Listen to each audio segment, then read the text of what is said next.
இன்றைக்கி பார்த்திங்கன்னா பருப்பு உருண்டை குழம்பு செய்ய போகிறேன். அதுக்கு கடலைப்பருப்பு 200 கிராம் எடுத்து 1 மணி நேரம் ஊற வச்சுருக்கிறேன். 4-5 டைம் கழிஞ்சிட்டு 1 மணி நேரம் ஊற வச்சுக்கோங்க. அதோடு பார்த்திங்கன்னா கொஞ்சம் இஞ்சி, 4 வரமிளகா, 4-5 பல் பூண்டு, கொஞ்சம் சோம்பு, அதோட 1 ஸ்பூன் உப்பு, இதெல்லாம் போட்டு வடைப்பருப்பு கரைக்கிற மாதிரி குறைன்னு அரைச்சிக்கோங்க. அரைச்சிட்டு எப்படி செய்யணும்னு காமிக்கிறேன்.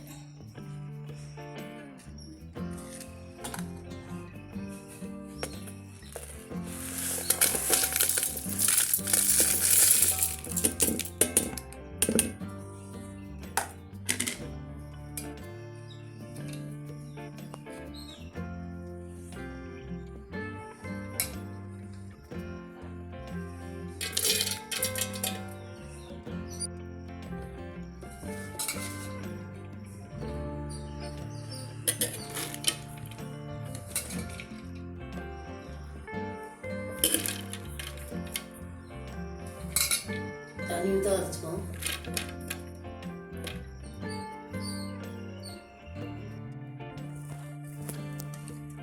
பார்த்தீங்கன்னா இந்த அளவு குறைன்னு அரைச்சிக்கோங்க. அதோடு பார்த்தீங்கன்னா கொத்தமல்லி கொஞ்சம், வெங்காயம் ஒரு பெரிய வெங்காயம் கட் பண்ணி வச்சுக்கிறேன், அதை போட்டுக்கோங்க.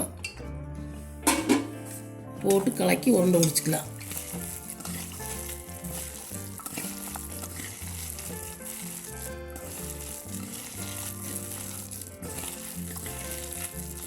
நீ உருண்டை பிடிச்சிக்கலாம்.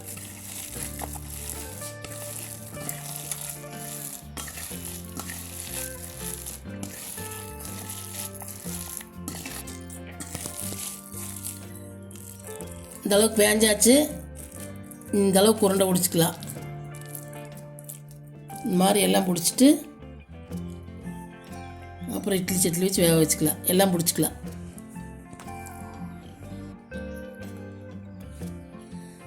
பார்த்தீங்கன்னா உருண்டை பிடிச்சாச்சு.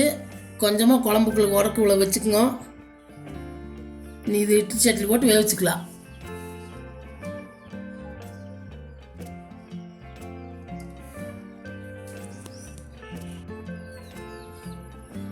இட்லி சட்டியில் தண்ணி ஊற்றி காய்ஞ்சதுக்கப்புறம் இப்படி தட்டத்தை வச்சு மேலே இலையை வச்சு வேக வச்சுக்கோங்க.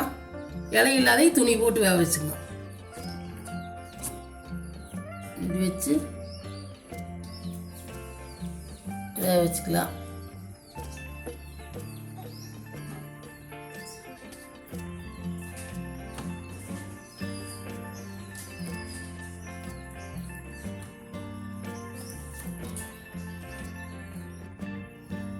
இந்த மாதிரி வச்சு 10 நிமிஷம் வேக வச்சுக்கோங்க.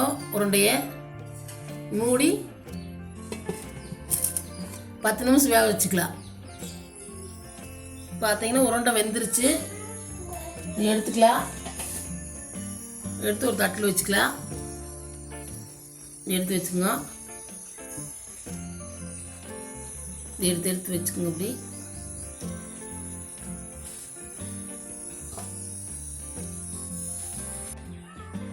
பருப்பு உருண்டைக்கு தாளிக்கிறதுக்கு தேவையான பொருள் பார்த்தீங்கன்னா ஒரு 200 கிராம் சின்ன வெங்காயம் அரிஞ்சு வச்சுருக்கிறேன், 2 தக்காளி, ஒரு 5-6 பல் பூண்டு இப்படி சின்ன சின்னதாக வெட்டி வச்சுருக்கிறேன், 2 கொத்து கருவேப்பிலை,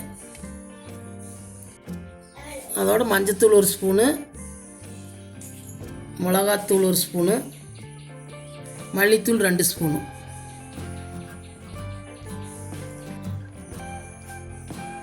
அதோட புளி தண்ணி ஒரு எலுமிச்சக்காய் சைஸ் புளி எடுத்து கரைச்சி வச்சுருக்கிறேன், ஒரு மூடி தேங்காய் எடுத்து பால் எடுத்து வச்சுருக்கிறேன் நைஸாக அரைச்சி, அதோட வச்சுருந்தது மாவு ஆட்டினது இதையும் போட்டு எல்லாம் எப்படி செய்யணும்னு காமிக்கிறேன்.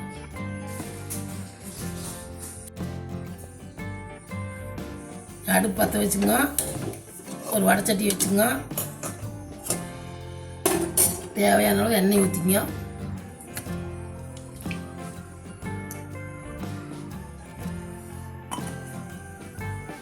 எண்ணெய் காயிட்டு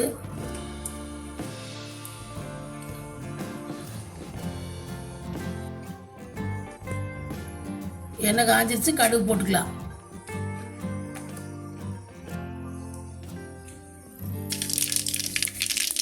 கடுகு உறிஞ்சிருச்சு. வெங்காயத்தை போட்டுக்கலாம்.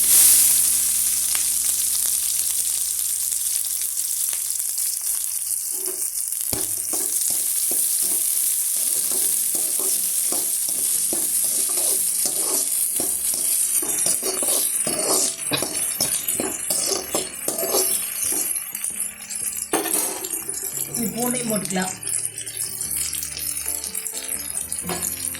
நல்லா வதங்கு. கருவேப்பிலை ஒரு கொத்து போட்டுக்கலாம்.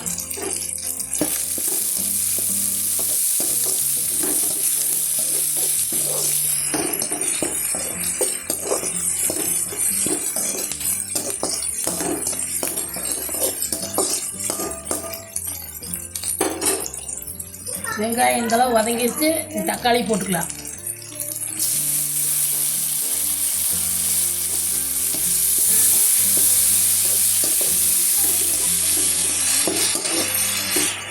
தக்காளி நல்லா வதங்கிடுச்சு. தக்காளி வதங்கிடுச்சு. மஞ்சத்தூள் சேர்த்துக்கலாம். மிளகாத்தூள் சேர்த்துக்கலாம்.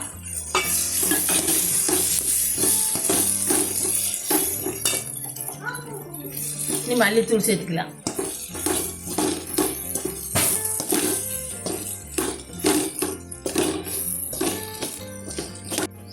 இந்த அளவுக்கு எல்லாம் போட்டு பச்சை வாசனமாக வதக்கிங்க. புளி தண்ணி சேர்த்துக்கலாம். புளி தண்ணி சேர்த்துக்கலாம்.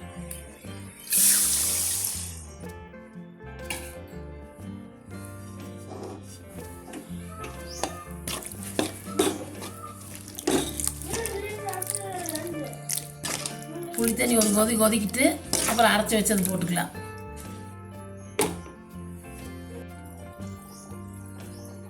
புளி தண்ணி ஊற்றி கொதிச்சிருச்சு. ஒரு கொதி. நீ குழம்புக்கு தேவையான அளவுக்கு தண்ணி ஊற்றிக்கலாம்.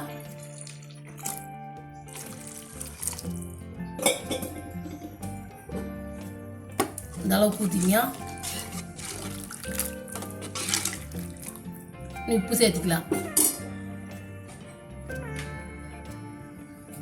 குழம்புக்கு தேவையான அளவுக்கு உப்பு சேர்த்துக்கலாம்.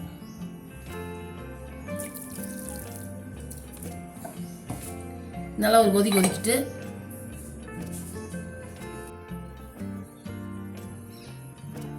குழம்பு பார்த்தீங்கன்னா 2 நிமிஷம் கொதிச்சு எடுத்து பச்சை வாசனை போவோம். இந்த அரைச்சது போட்டுக்கலாம். இது உள்ள சேர்த்துக்கலாம்.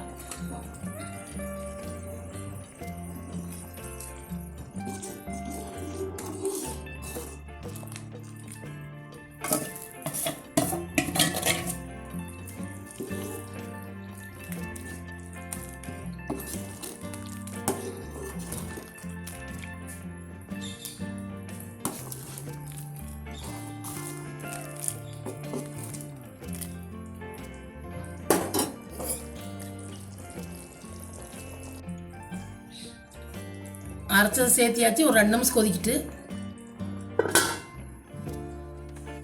மூடி வச்சு கொதிக்கிட்டு பார்த்தீங்கன்னா 2 நிமிஷம் குழம்பு கொதிச்சிருச்சு. உருண்டை உள்ள போட்டுக்கலாம். இந்த அளவுக்கு ஆனதுக்கப்புறம் நீங்கள் அடுப்பு சிம்மில் வச்சுக்கோங்க. உருண்டை உள்ள போட்டுக்கலாம்.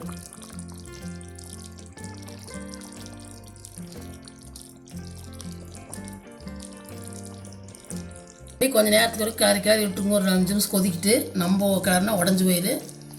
5 நிமிஷத்துக்கு வந்து கிளறி விட்டுங்க. அப்புறம் தேங்காய் பால் கடைசியாக சேர்த்துக்கலாம்.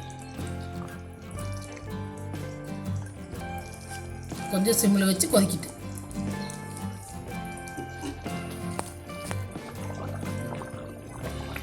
பருப்பு உருண்டை போட்டு 2 நிமிஷம் வெந்துருச்சு. கொதிச்சிருச்சு. நீ தேங்காய் பால் சேர்த்துக்கலாம். அப்படியே கிளறி விட்டுங்க. 5 நிமிஷத்துக்கு இருக்கா நம்ம கிளறி உடஞ்சி போயிடு.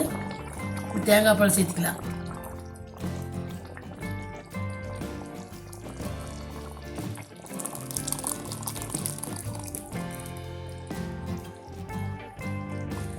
சேர்த்து நம்ம நேரம் கொதிக்கக்கூடாது. கொஞ்சம் நேரம் கொதிக்கிட்டு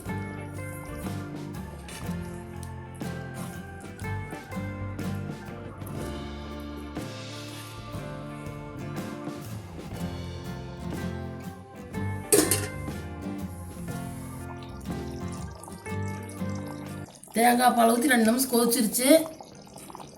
பார்த்தீங்கன்னா நீ கொத்தமல்லி தழை தூவி இறக்கிக்கலாம். கொஞ்சம் கொத்தமல்லி தழை தூவிக்கலாம். கொஞ்சம் கருவேப்பிலை மேலே தூவிக்கிங்க. சூப்பராக இருக்கும் குழம்பு. பாருங்கள் அடுப்பு ஆஃப் பண்ணிடலாம். குழம்பு பார்த்திங்கன்னா சூப்பராக வந்திருக்குது.